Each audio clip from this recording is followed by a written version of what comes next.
Welcome to One Insight. My name is Rich Litvin. I grew up in London and I now live in LA.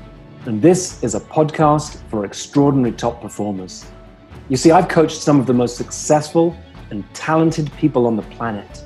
I see what most people cannot see, and I dare to say what most people wouldn't dare to say. And what I know about success is that on the other side of it, it can actually be lonely. You can feel like more of an imposter the more successful you become. And when you're the most interesting person in the room, you're actually in the wrong room. I coach around insight. Life looks one way, something happens, the world looks different, and your entire world changes. It can happen in an instant. And this podcast is called One Insight because a single insight can change everything. This is a fun conversation. Scott is trapped by his dream career. He's still serving as a director of leadership development at a large multi-million-dollar organization, and he's doing coaching, speaking, consulting on the side. And he wants a way. He's almost burnt out. There's no space for him right now. And I use a hot button. I press a hot button in this conversation around his daughter in a way that really deeply moves him. I use what I call the holy shit, Rich conversation. And I challenge him in ways that show him what got him to the success he's had today, going to hold him back from the success that's possible for him tomorrow. Enjoy. Hi, Scott. Hi, Rich. Hey, thanks for saying yes to this. Tell me, what would make this an amazing conversation for you? I think what would make this an amazing conversation for me, just where I am right now, I still have my dream corporate job, and I have jumped headfirst into this pool of coaching and helping people, personal development, speaking, facilitating. And I was ready to step away from that corporate job. I had several things lined up in October, and I had this amazing opportunity where my youngest daughter, who was 16, came to me and said, "Dad, I want to come to Maryland and live with you." So in December, she moved here from Indiana, and that has changed everything. So I put everything on hold as it relates to this job and my career and what I'm doing going forward. And I'm stuck. I'm stuck in, I guess, a place of fear, of cutting the cord and stepping out. Let me pause you for a second. Mm-hmm. This is interesting. Thanks for sharing that. I really felt that. And for anyone who was listening rather than watching the video, when you said my dream corporate job, you did air quotes around the word dream. But I really felt that. And there's a place where, whilst this story is fascinating for me and it's moving as well, I'm a dad, so I can feel what you're feeling and think about your daughter. I don't need the story in this moment. Mm-hmm. I'm noticing you haven't yet answered my question, and sometimes that's challenging, right? What would make this an amazing conversation? What would make this an amazing conversation would be for me to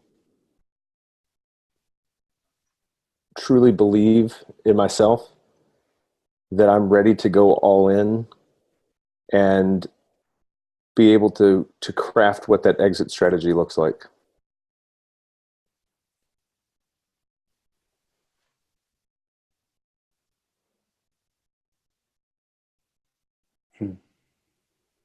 I have a distinction I draw between conventional success and exponential success. Conventional success is captured in two ways. Stephen Covey says that you climb the ladder of success and you get to the top and you discover it's leaning against the wrong wall.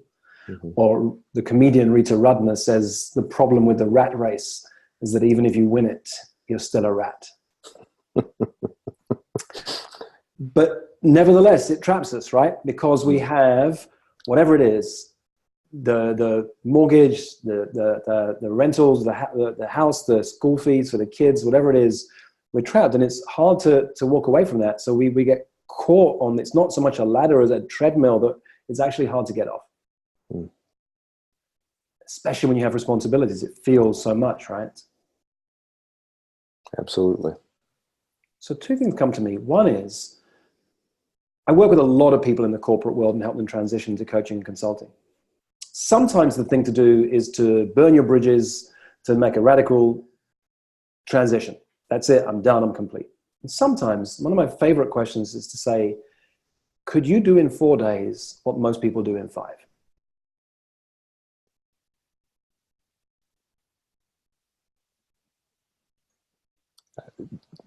Easily. I mean, the kind of high performers I work with, that's almost always the answer. Easily. And so what if, rather than an exit strategy being, when's the moment I'm going to leap, what if it was, okay, well, how do I make that happen? How do I make, I'll do in 4 days what most people do in 5, easily, you said. In fact, I'll produce more, I'll be doing more extraordinary work because my time is limited. I'll actually have to focus on the things that make the biggest leverage. I'll probably have more of an impact, is the interesting point about that. And then you have 1 day a week. And that 1 day a week, and you said to me, you've read The Prosperous Coach. It's Prosperous Coach 101. The first time you have that day to yourself, you might spend the day reading. The second time you have that day to yourself, it might be, oh, who would I love to speak to? And connect, invite, create, propose that framework. You start to play out. And you say to people, look, I work in the corporate world, and 1 day a week I have a space for one client. I only have 2 hours. It's on a Friday, and it's between 10 and noon. I have a space for one person. And when that's filled, I have a second spot. It's between 2 to 4 on a Friday. And you start to discover that, I can actually fill up a Friday with 1 and then 2, then maybe 3 clients. Now I get that I can do this, and I'm making money at this. Could I do in 3 days what I currently do in 4? Is there a way to take more time out? Once a month, I'll have an extra day off. And to build an exit strategy that's slightly different to jumping out the plane and hoping to build the plane, the parachute, whatever it is on the way down. How does that land?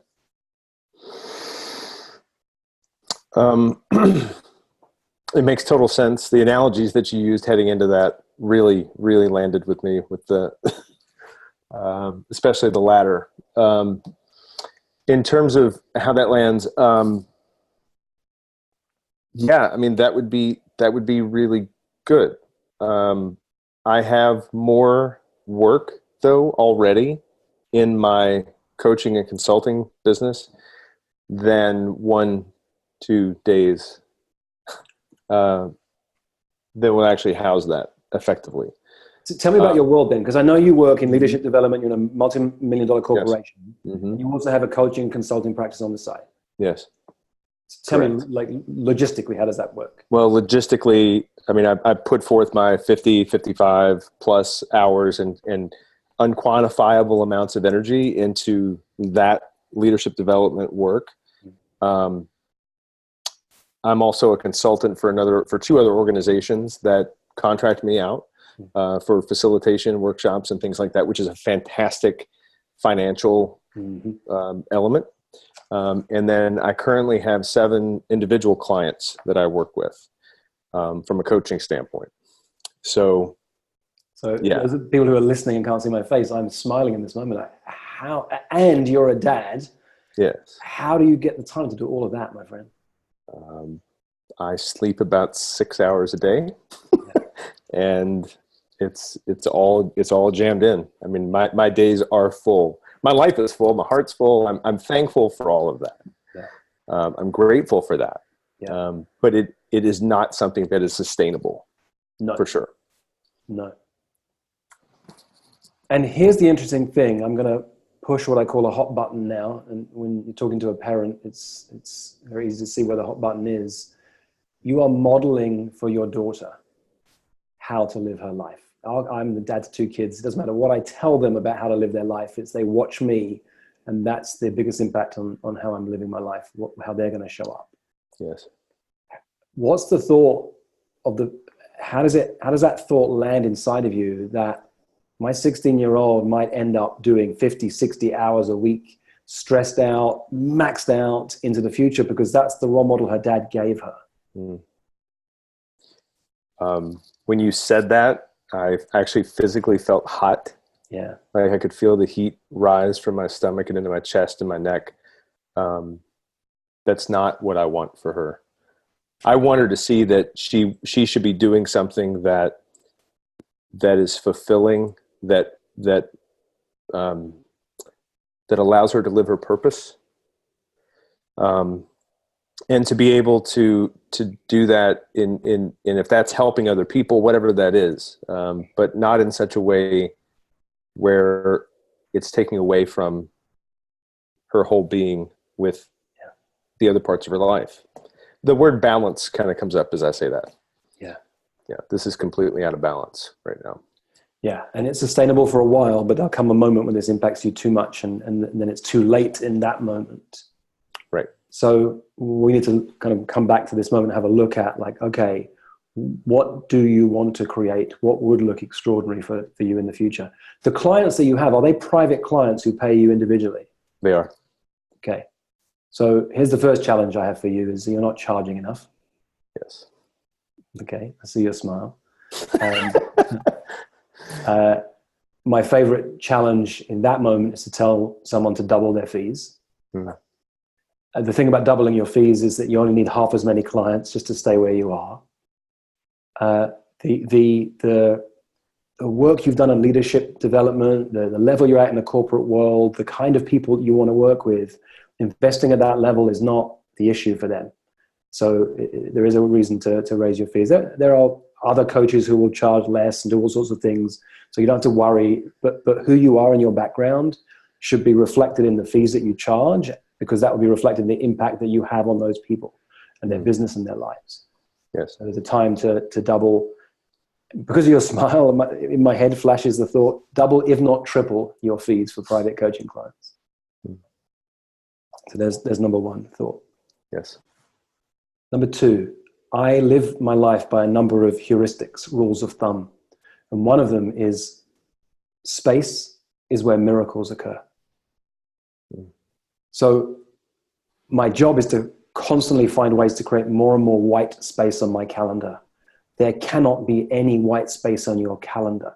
And white space is where creativity occurs, new ideas occur, new possibilities, new relationships, new connections, and recreation, recreation. So you're re-energized for what you want to do next. It's time to put white space on your calendar. And here's the thing about white space. You have to put it on your calendar first. You can't wait for it to come in and be squeezed in around the edges. There's never any space for it. Right. And there's no space for miracles right now. Yeah. It's survival. Mm-hmm. It's surviving and not thriving. Yeah.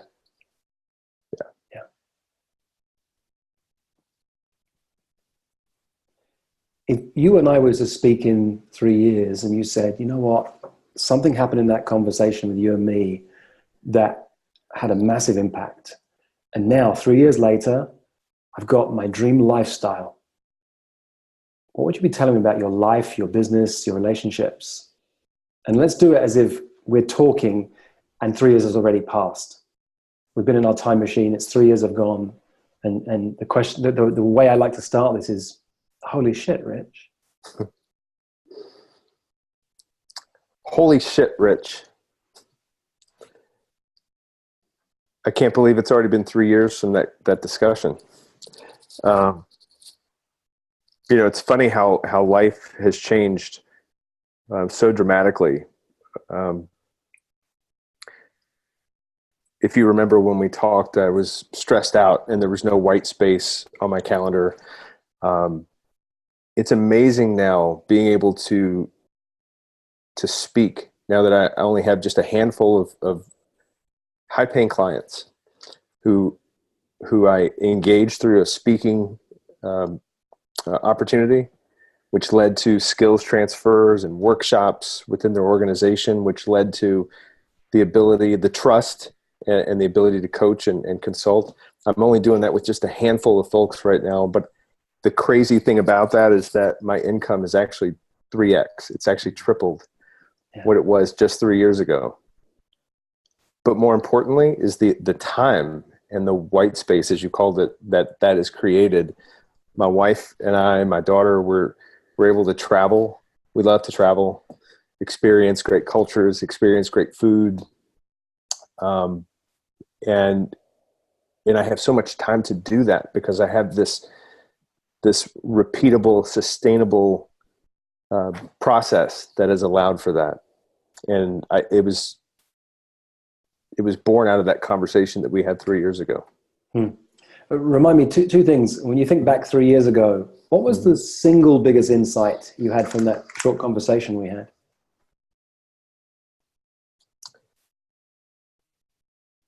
There were a lot, but the one that really, I think, propelled me, because I had such a response to it in the moment, was when you mentioned my daughter and what I was modeling for her. And that led to what we actually call the insight, which was that space is where miracles occur. And remind me too, then, what was the first tiniest step you took after we got off that call 3 years ago? The first thing that I did when I got off of that call, as I remember, was I did a really thorough audit of my calendar. And what I actually did is I cleared everything as if I had no responsibilities whatsoever. I actually started a brand new Google Calendar. Nice. And I actually created the space for those miracles to occur before I did anything else on the calendar. Nice. And I layered things back in from a priority perspective, really through the lens of my daughter. What are you teaching? What am I teaching my daughter through this process? Can this insight be pulled forward as a father and make an impact in her life as well? What's your daughter's first name? Lily, Lily.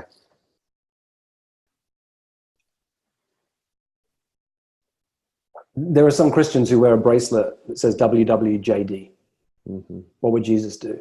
And it makes life really simple for them when there's a decision to make. They just ask that question, what would Jesus do? There's something like that for you with Lily. It's whenever there's a decision to be made, should I take this gig? What should I charge them? Should I use this day to work or have free time? It's having Lily's image first and thinking of her and the role model you are for Lily. The most important word for you in the next 3 years has two letters. It's N-O. No's a hard word to say unless you have a yes that's big enough that you can say yes to, that everything else easily becomes a no. So Lily becomes your yes. Who am I being for Lily? How am I being a role model for Lily? That it becomes easier to say no. And I'll give you two things, two tools to take away. One is, let me sleep on that. Let me sleep on that as a phrase I use as a buffer, because my default is to say yes. My default is to say yes to opportunities, to ideas, to connections, to things that take up my time. So I make it my practice to say, let me sleep on that, especially when it seems like a really good idea. And I'll say, like, you know what, that, especially when it seems like a good idea, I condition myself to say, let me sleep on that. If I wake up tomorrow and it's still a hell yes, and it is for you, we'll talk and it will happen. But if it's anything less than a hell yes, I make myself call it a hell no. And I wouldn't be in service to you or your company or whatever it is, the opportunity, if I didn't say that. And let me sleep on that is a great tool to give me this buffer that separates me from my default pattern, which is to say yes. What got me to the success that I was at was saying yes to almost every opportunity that arose. What will get me to my next level of success is saying no to almost every opportunity that arises.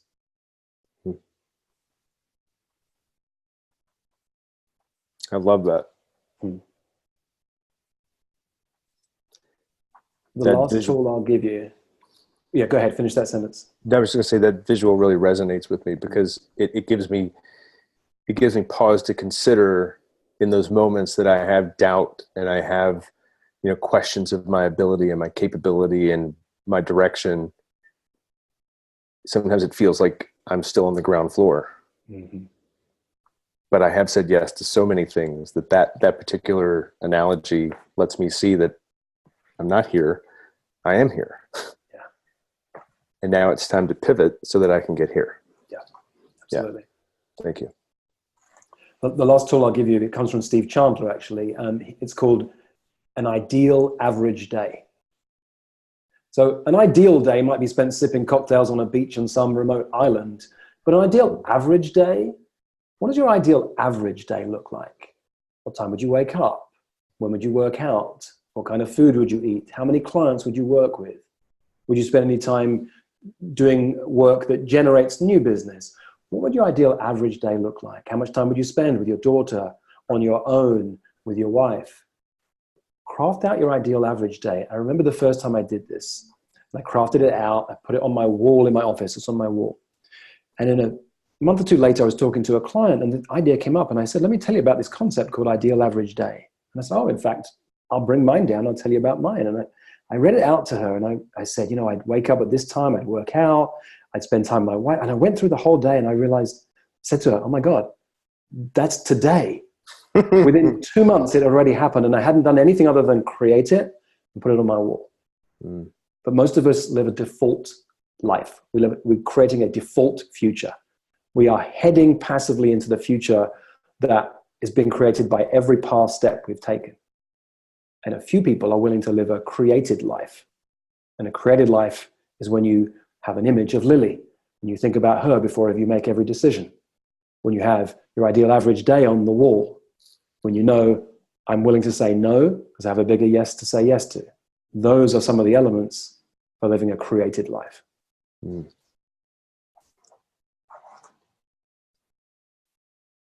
Thank you. Thank you, Scott. Thank you, Rich. I think we're there. This is what I call a hot seat moment. We're there. Sometimes it's tempting for a coach to dive in deeper and want to turn this into a 17-step plan. Mm. Who you are, what you've done in your life. I know how you know how to make extraordinary things happen. Mm. And you do it, as always, one tiny step at a time. Thanks, Scott. Thanks, Rich. For most of human history, it wasn't called coaching, it was called leadership. And it's what I love to do, to coach people, to lead people, and to mess with people's thinking. If you'd like more of this, or if you'd like to learn more about our community of extraordinary top performers, go to richlitvin.com/oneinsight.